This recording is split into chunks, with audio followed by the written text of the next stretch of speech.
So I had it in my mind that I wanted to do a video about evolution specifically, and I think I was spurred today to do it after reading a tweet from Benjamin Watson. I'm not sure who's familiar with him, but he's a NFL tight end, and he posted on Twitter that let me see if I can read it here. The greatest danger of teaching evolution theory to our children is not the fact that it lacks biological evidence. It is the logical conclusion that if we accidentally create it ourselves, we are our own authority to determine right and wrong, good and evil, valued and worthless. And it spurred me not because of what he said. I actually agree with him on this. I think it's funny, you just read, it's hard not to read the comments on Twitter, and especially on a subject like this, because as a Christian, I'm so used to speaking with and communicating with people, atheists primarily, in regards to evolution. And it's amazing how they dogmatic and religious they actually are about this thing. And you can see this in how they talk and communicate about this. And of course, this is true to form of what I read in the Twitter comments, and some of them were, they they were disappointed in Benjamin Watson. And for those of you who don't know much about Mr. Watson, he's not your typical NFL player. In fact, I don't know what his IQ is, but I'm pretty positive it would be a genius IQ. I'm just guessing based on the fact that his Wonderlic score was one of the best there ever was, and if you just listen to him or read his writings, you would agree. So that's where this comes from, this idea that somebody intelligent would think that evolution isn't true. And it just got me thinking that I needed to sort of just free flow on evolution a bit, and why smart people, of which I count myself, don't buy evolution. First of all, the thing that I think we need to establish right now is that there are smart people on both sides. So what is it that would make somebody who's smart not believe or believe? It's bias. That's what it is. It doesn't have anything to do with intelligence. It has to do with your bias. If your bias is towards science or against religion, you will lean toward evolution. The thing about evolution that needs to be said, a number of things need to be said, but what I want to start with is nobody who I've ever gotten into a conversation with, who I ever will get into a conversation with about evolution, if they're pro-evolution, has ever seen it. Nobody's ever seen evolution. It is a scientific theory, and to be honest, it shouldn't be. It's very, very weak. And if you throw out the concept of it being a theory, you usually get backlash from them educating. This is one of the things that bothers me to no end, that these are the nice ones. If they don't just outright insult you and call you stupid, the nice ones will educate you on evolution. There's a couple things about this. First of all, this, in my opinion, is one of the clues that they are the ones that are looking at this overly biased, and it's actually not someone like me or Ben Watson who's seeing this through an overly biased lens. The reason why I say that is because we all were taught evolution. The idea that you have to explain evolution to somebody is, first of all, it's insulting their intelligence. It's this idea, unless you're just completely ignorant to the fact that our educational system pushes evolution. In fact, if you're responding to Benjamin Watson's tweet, that's what he said in the tweet, that we basically are educating our kids in evolution, and there is some psychological, philosophical baggage that comes along with that he deems to be negative. I agree with this. And so the idea that you would say, well, this person doesn't understand evolution. Okay, well then what you're saying is that you're dealing with a person that's not intelligent. But again, you're dealing with intelligent people sometimes too that don't believe in evolution. And I use that word, believe, because again, nobody's ever seen evolution. Nobody. And the idea is, somebody either is overly biased or hasn't been educated or is stupid, or otherwise they would believe evolution. I mean, for somebody to think that, think about how condescending that is. It's a defensive posture, right? It's this idea that, of course, I'm smart, and if you were like me, smart too, or educated in that way, you would know the truth. I mean, imagine if, and I'm sure this happens too to atheists, where they run into a Christian that says something along those lines. If you just understood God or understood the Bible. I mean, it's very condescending. There's a lot of atheists that understand the Bible very well. They don't believe it. Guess what? There's plenty of people that understand evolution very well. We don't buy it. It's kind of stupid. It's kind of dumb. And just because you cover it up with the smart sounding words, and put it in these smart sounding books doesn't make it real. And so I want to talk a little bit about what the problem is with evolution. Why somebody doesn't believe it. Let's start simply. If I say to you that a giant wolf liked the water and yada yada yada, it's a whale. That's a fantastic thing to say. It's a fantasy thing. I mean, the idea that Pachycetus turned into a whale, I mean, it's a thought. I mean, it's a theory, but it's ridiculous. I mean, if I say to you that Tyrannosaurus Rex is now a flamingo or a chicken or a duck, I mean, the idea that dinosaurs are now birds, it is a ludicrous, absurd idea. And so, and I'm being hyperbolic about it, because the truth is that I know that there's other details that the evolutionist needs to add in there to make this, to sell this to you. Namely, that it takes a gajillion years for this to happen. This doesn't happen overnight, okay? But that's the point, though. You can take, if you take, the problem is, there's a number of problems. I just don't even know where to start. First of all, if it's fantastic to the point of absurd and not even remotely possible, you can multiply that forever and you're never going to get what you want. You're never going to get, you can multiply 0 times whatever. It doesn't matter. It's still going to be 0. And that's what we're dealing with here. If it's possible, fine, but we're talking about something that's so ridiculous. When you really even get into the nuts and bolts of this stuff, it doesn't make sense.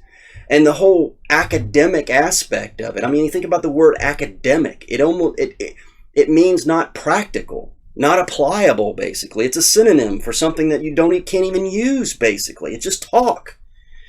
And that's what this is. People think, I mean, I can't imagine what an evolutionary biologist does other than to sit around and look at real things and place them in these make-believe categories so that they can justify this philosophical theory.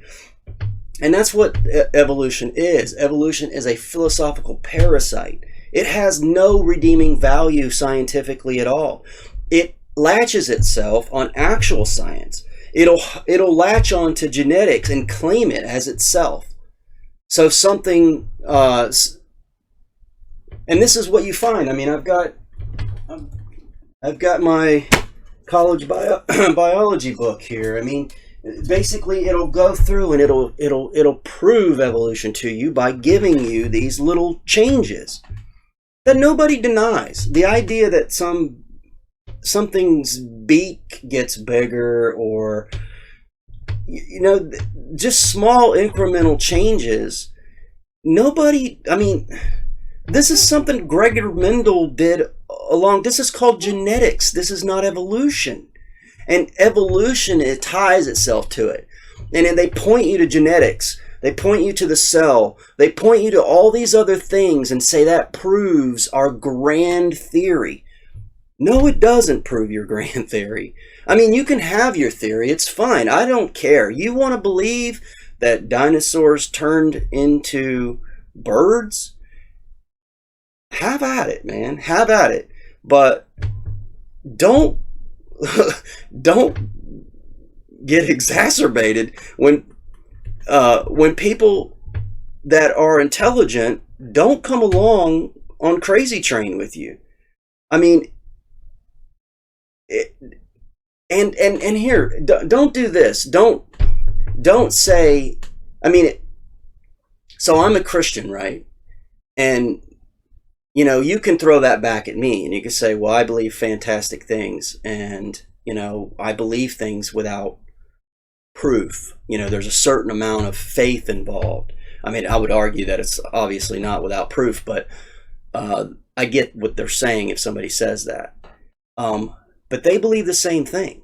They believe the same thing. They believe these fantastic things.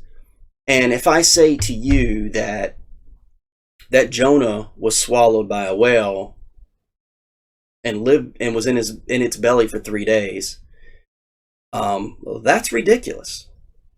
But in that, I'm telling you a biblical story in which a miracle happened. I mean, a Christian, when they say this, they're not saying this is normal and natural. They're saying this is abnormal. They're saying this is a miracle, that God had to be involved in order for this to happen. But here's the thing about evolution. If they say to you that Pachycetus changed and transformed into a whale, that is amazingly more fantastic. And yet, what do they say? Well, enough time. Give it enough time and it'll, and it's true. So first of all, I would argue that somebody living in the belly of a whale is less fantastic than a wolf-looking creature changing, a wolf-looking land creature changing into Shamu. That's way more fantastic.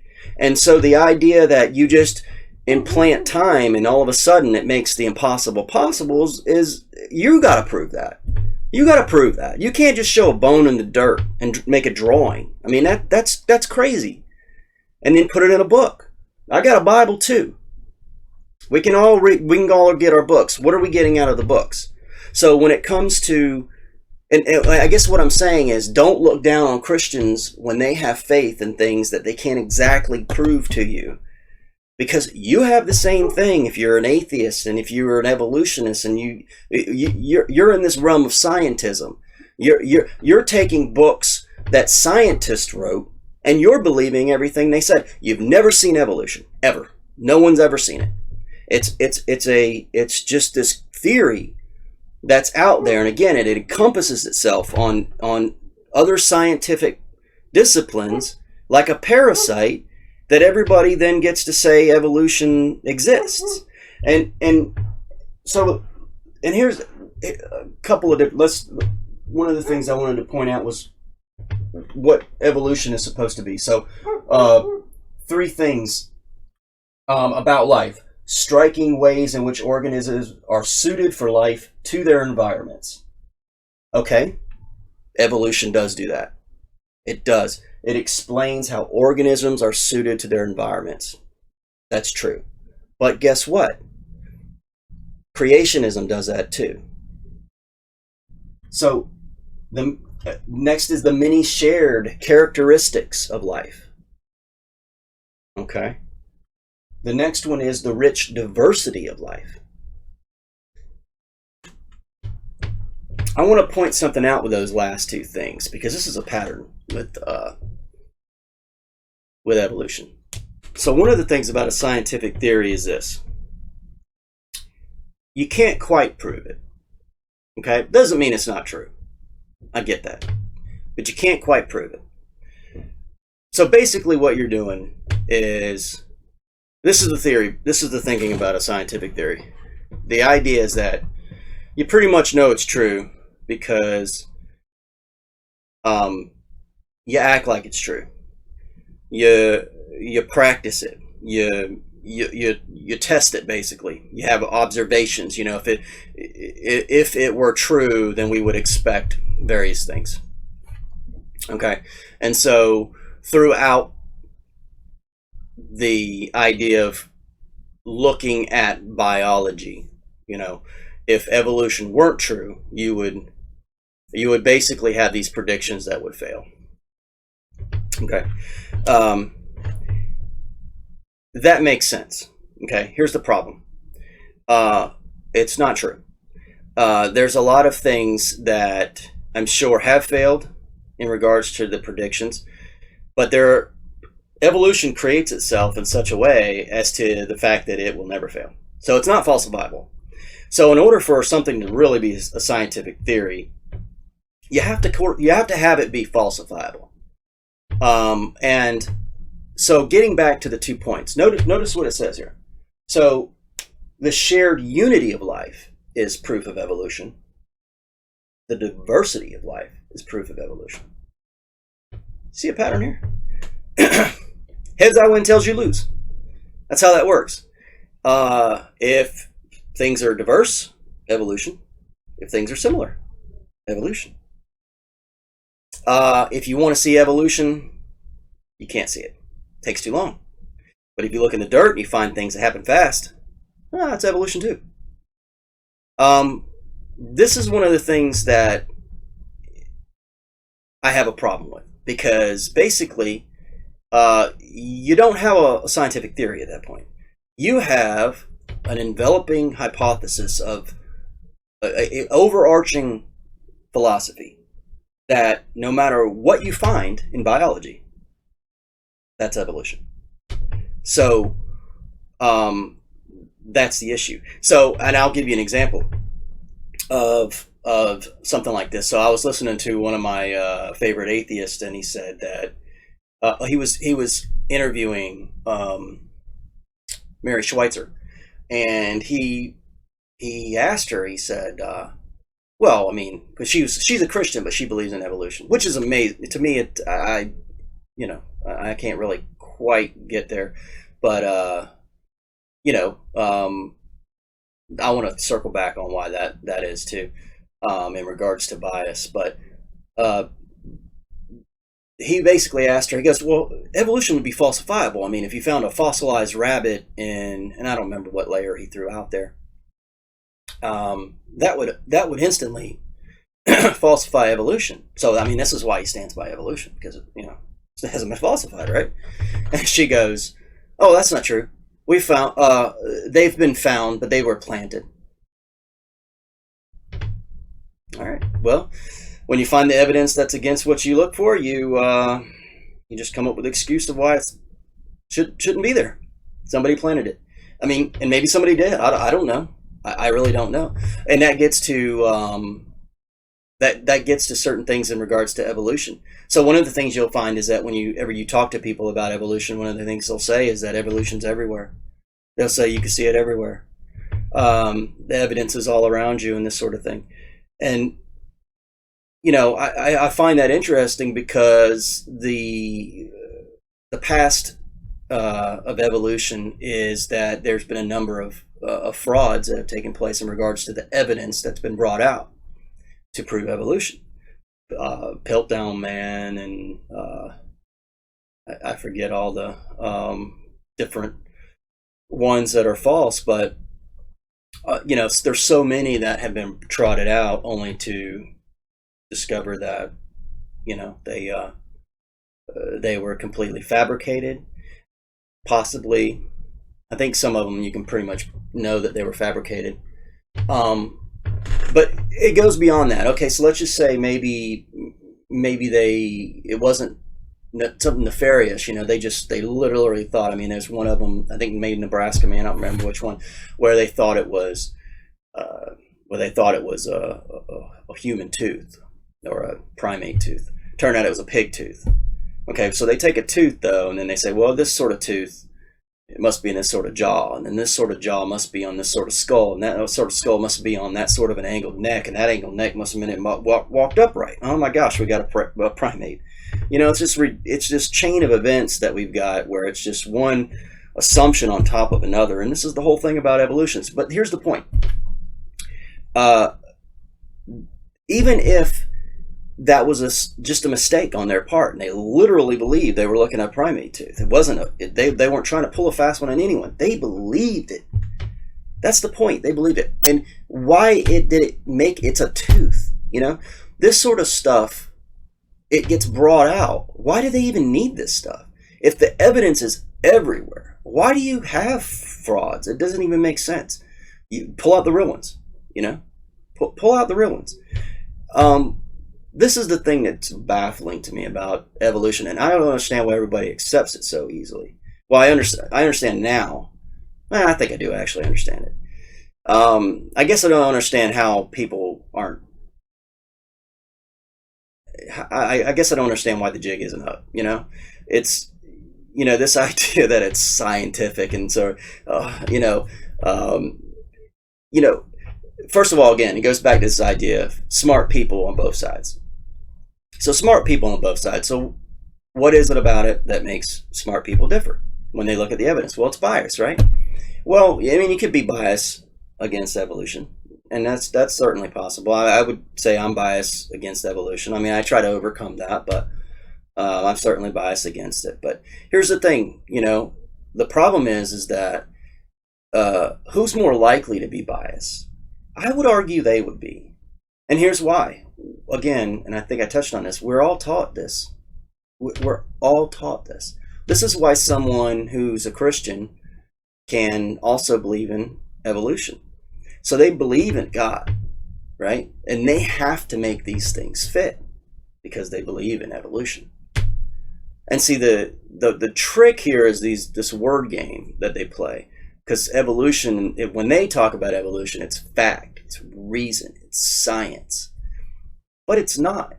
Again, it's not. It is a overarching worldview that's wrapped itself onto all these different scientific disciplines. And so it borrows from them. And so if you go, well, I don't believe in evolution, you don't believe in biology? You don't believe in the cell, you don't believe in DNA? You don't believe in the genome? You don't believe? I mean, it's like, no. All that's real. I'm saying you connect all these dots that don't need to be connected. And that's one of the biggest problems that we've got. It's not falsifiable. It's not falsifiable. So the idea that we should believe it when you can't prove it, when no matter what, no matter where if you flip the coin, no matter what it comes up, you set the game. The dice is loaded. The dice is loaded. I mean, the whole point is that you got to come up with some way to explain biology, what we see, and no matter what you see, you've got a way around that, and that's the whole thing. So it's not a falsifiable. So the idea that you'll ever come up with a prediction that won't come true, it's like, oh yeah, we expected that. You've always expected it because everything that you have in there, even when something comes up that you don't expect it, you can reason it away.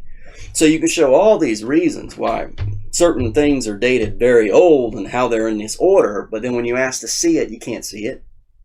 Take me on Earth where this is at. Take me on Earth, cut into the crust of the Earth, show me all this. You can't. You haven't seen it. And this is the whole thing. It's also, compartmentalized. Everybody's relying on everybody else. And everybody thinks nobody's lying. And everybody thinks that the scientific peer review process is keeping everybody straight. But that's not the case. That's not the case at all. It's not the case. Peer review process is a joke. And look, we have this thing called separation of church and state. The scientific establishment is linked with the government. You're not going to get funding if you're a Christian, and you're trying to prove Noah's flood. You think the government's funding that? What happens with the Federation of Separation of Church and State, or whoever these people are, get word of that? I mean, a Christian can't even refuse to bake a cake in this country. So, I mean, the whole thing is crazy. The idea that, that evolutionists run around and this, like they're running around in lab coats proving stuff. Y'all haven't proven jack diddly squat.